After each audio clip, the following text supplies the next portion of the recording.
Hello everyone, welcome to Devju classes. आप सबका अपना चैनल देवजू क्लासेस में स्वागत है।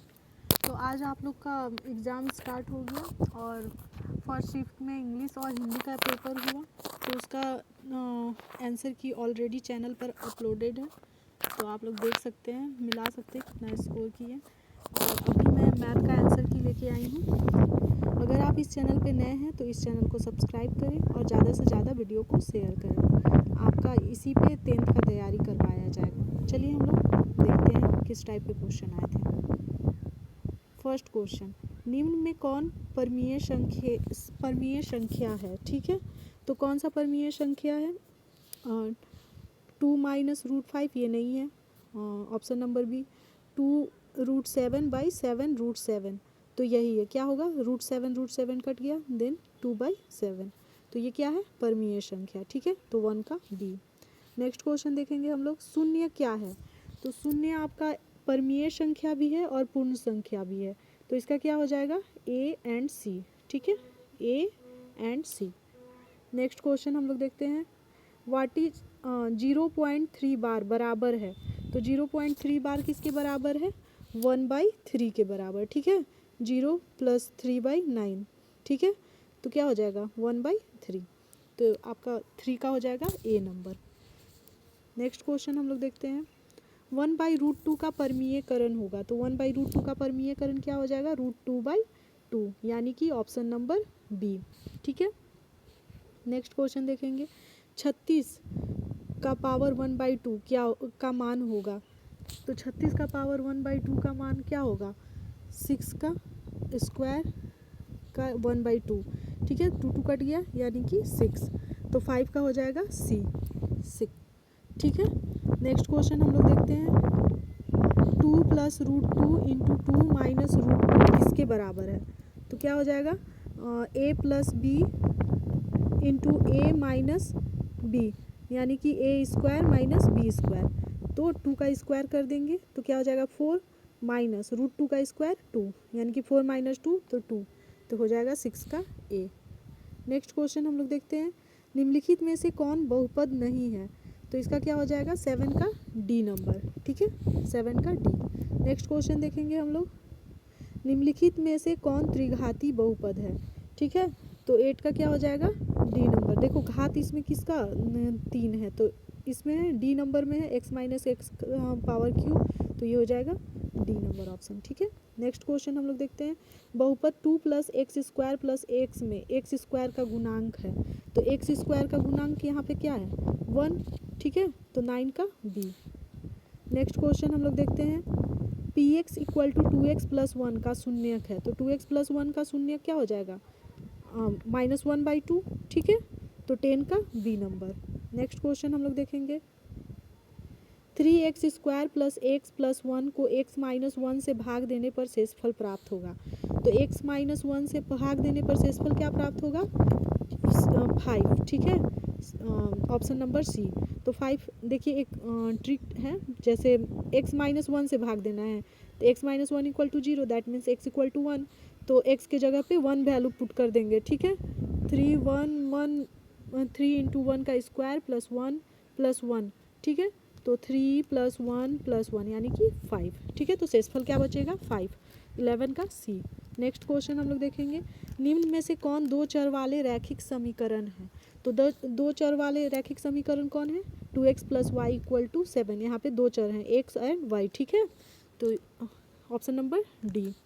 नेक्स्ट क्वेश्चन हम लोग देखते हैं, x - y = 2 का हल है, तो क्या हो जाएगा? Option number B 4 and 2। देखिए पुट करके x की जगह पे 4 रखेंगे, y की जगह पे 2, तो क्या आ जाएगा? 2। ठीक है, तो 13 का बी। नेक्स्ट क्वेश्चन हम लोग देखते हैं, दो चर वाले रैखिक समीकरण के हल होते हैं, तो दो चर वाले रैखिक समीकरण के कितने हल होते हैं? अनंत होते हैं। ठीक है, तो 14 का हो जाएगा सी। नेक्स्ट क्वेश्चन हम लोग देखते हैं, बिंदु -3 - 5 किस चतुर्थांश में स्थित है? तो ये तृतीय चतुर्थांश में स्थित है, वहाँ पे x एंड y का वैल्यू निगेटिव में होता है। ठीक है, नेक्स्ट क्वेश्चन हम लोग देखेंगे, बिंदु C का निर्देशांक है, तो C का यहाँ पे निर्देशांक क्या हो जाएगा? x का वैल्यू क्या है? -5। ठीक है, और y कहाँ पे कट रहा है? वो तो 2 पे। ठीक है, तो -5 एंड 2, यानी कि ऑप्शन नंबर ए। ठीक है, नेक्स्ट क्वेश्चन हम लोग देखते हैं। 105 डिग्री का समपूरक कोण है, तो 105 डिग्री का समपूरक क्या हो जाएगा? समपूरक क्या होता है? जब दो कोण को मिला के 180 हो, तो 105 प्लस 45 करें 75 डिग्री करेंगे तो क्या हो जाएगा? 180 डिग्री। ठीक है, तो ये क्या हो जाएगा? 17 का डी नंबर। नेक्स्ट क्वेश्चन हम लोग देखते हैं। यदि दो कोणों का योग 90 डिग्री हो तो उन कोणों को क्या कहते हैं? तो उन कोणों को हम लोग कहते हैं पूरक कोण, यानी कि option number C. Next question देखते हैं हम लोग। आकृति में ए ओ बी एक सरल रेखा है। ठीक है, ये वाला पार्ट सरल रेखा है और यहाँ पे एंगल बी ओ सी दिया हुआ है 82 डिग्री, तो हमको निकालना है ए ओ सी, यानी एक्स का वैल्यू निकालना है। ठीक है, तो ये दोनों एंगल मिला के कितना होता है? 180 डिग्री। एक एंगल दिया हुआ है 82, तो इसमें से 180 में से 82 माइनस करेंगे तो कितना आएगा? 98 डिग्री। ठीक है, तो option number A. Next question हम लोग देखते हैं। आकृति में एक्स का मान होगा, ट्रायंगल में क्या होता है? तीनों एंगल का मान क्या होता है? 180 डिग्री। तीनों एंगल का योग जो होता है 180 डिग्री। यहाँ पे दो एंगल दिया हुआ है यानी कि 100, तो यहाँ पे ये वाला कोण कितना हो गया हमारा? 80। ठीक है, और ये दोनों एंगल 180 होता है, तो ये क्या हो जाएगा? 100 डिग्री, यानी कि option number C. Next question हम लोग देखेंगे। त्रिभुज के तीनों कोणों का योग होता है, तीनों कोणों का योग कितना होता है? 180 degree, option number B. Next question 22। निम्नांकित में त्रिभुजों की सर्वांग समता की कसौटी नहीं है, तो सर्वांग समता की कसौटी क्या नहीं है? एस एस ए, यानी कि 22 का सी। नेक्स्ट क्वेश्चन हम लोग देखेंगे। यदि angle A equal to angle P है, angle B equal to angle Q और ए बी बराबर पी क्यू हो तो क्या होगा? तो यहाँ पे हो जाएगा ट्रायंगल ए बी सी सर्वांगसम है ट्रायंगल पी क्यू आर, यानी ऑप्शन नंबर ए। ठीक है, 23 का ए। नेक्स्ट क्वेश्चन हम लोग देखते हैं। एक चतुर्भुज के तीनों कोणों का मान 110 डिग्री, 82 डिग्री एवं 68 डिग्री होता है, तो चौथे कोण की माप क्या होगी? ठीक है, तो चारों कोणों का योग कितना होता है? 360 डिग्री। ठीक है, चारों कोणों का 360 डिग्री होता है और यहाँ पे क्या दिया हुआ है आप लोग का? तीन कोण का माप दिया हुआ है, तो तीनों को जोड़ लेंगे हम लोग। ठीक है, तीनों को जोड़ लेंगे और 360 में से माइनस करेंगे तो हमारा आ जाएगा 100 डिग्री, ऑप्शन नंबर ए, 24 का ए। नेक्स्ट क्वेश्चन हम लोग देखते हैं। एक समांतर चतुर्भुज ए बी सी डी में angle D equal to 135 degree हो तो एंगल बी की माप क्या है? तो ए बी सी डी में एक दिया हुआ है 135 डिग्री, तो एंगल बी का माप तो 135 दोनों को मिला के क्या होता है? 180 डिग्री होना चाहिए। ठीक है, तो 135 दिया हुआ है, उसमें कितना जोड़ेंगे तो 180 आएगा, तो 45 degree, option number A. Next question हम लोग देखते हैं। In a parallelogram A B C D angle D equal to 135 degree. Next question है।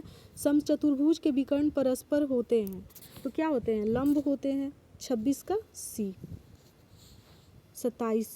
एक ही आधार और एक ही समांतर रेखाओं के बीच स्थित समांतर चतुर्भुजों के क्षेत्रफल में होते हैं, तो बराबर होते हैं। ठीक है, ऑप्शन नंबर ए। Question number 28। यदि एक समचतुर्भुज के विकर्ण 5 सेंटीमीटर और 14 सेंटीमीटर है तो इसका क्षेत्रफल होगा, तो इसका क्षेत्रफल क्या होता है? 1/2 D1 इंटू D2। ठीक है, तो 1/2 इंटू 5 इंटू 14, 2 सत्ते 14, 7 पच्चे 35 centimetre square, option number A. Next question देखते हैं 29। एक चक्रीय चतुर्भुज में angle A plus angle C बराबर क्या हो जाएगा? 180 degree, option number D. Next question 30। वृत्त की सबसे बड़ी जीवा होती है, तो सबसे बड़ी जीवा होती है व्यास। ठीक है, 30 का बी। नेक्स्ट क्वेश्चन देखेंगे हम लोग। पटरी और प्रकार की सहायता से कोण की रचना संभव नहीं है, तो क्या होगा यहाँ पे? जो 7.5 का मल्टीपल नहीं होगा वो जो है वो उसका रचना संभव नहीं है, यानी कि ऑप्शन नंबर बी 40 डिग्री। ठीक है, नेक्स्ट क्वेश्चन देखेंगे हम 32। हीरोन का सूत्र है, हीरोन का सूत्र क्या होता है?